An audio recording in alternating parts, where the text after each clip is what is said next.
Hello guys, welcome back to this fragrant little corner of mine. Today we are doing a review on Dear Polly by Vilhelm Parfumerie, and if you would like the tea on this tea scent, then keep watching. So Vilhelm Parfumerie is a pretty new fragrance house. They released their first perfume back in 2015, so they haven't been around for long, but if you know them, I'm sure you have seen these iconic bottles. I must admit that this bottle absolutely caught my eye. The first time I saw these lined up in Liberty here in London, I was like, whoa, what is that brand? I have to check it out right away. And so I tried all of them, and I will say that they are very much along the lines of Byredo. If you are a fan of Byredo, you will enjoy this brand. The founder of this brand is Swedish American and based in New York, and uses inspiration from his time in Paris and working in fashion and all of these elements that are very much along the lines of the Byredo clean, smart, business, pleasing type of arena. So they are a bit on the pricey side, and you are absolutely spending half of your money on the packaging of these fragrances. They would make great gifts for that reason as well. Like, it really is extravagant packaging that you get. A lot of box, considering how little this perfume is. They come in 20 mils. This one is a 50 mil that I have, and they also have 100 mil bottles.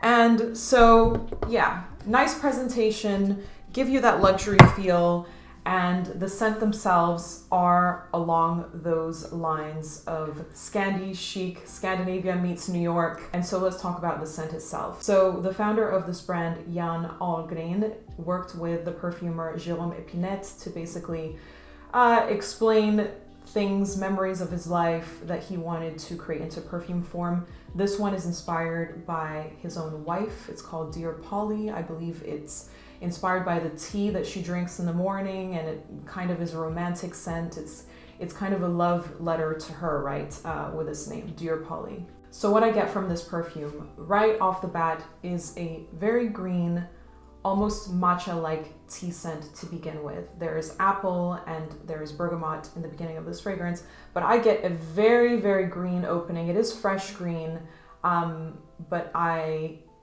don't get much sweetness to begin with. It is very matcha-like, so you're put into this portal of this green matcha type of scent.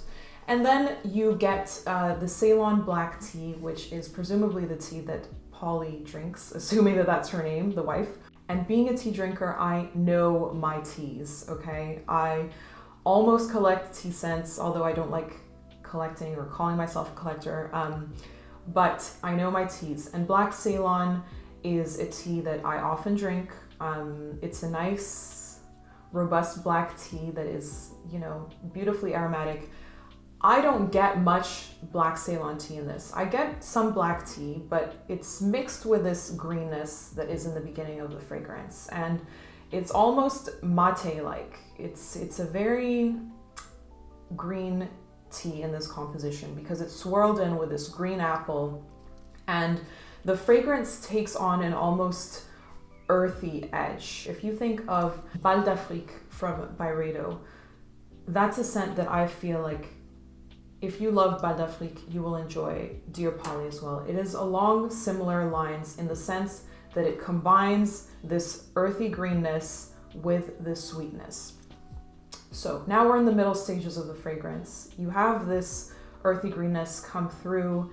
It could possibly be interpreted as vetiver-like, depending on how your nose picks up on it. And then you have sweetness that's added to this tea. So you're stirring the tea. It's very matcha-like to begin with.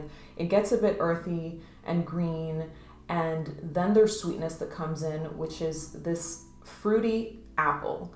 But it can come across quite sugary. To my nose, this comes across as sugar being added into this tea as it's being stirred.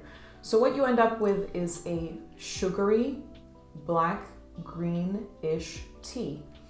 I find it pretty. It's a pretty scent.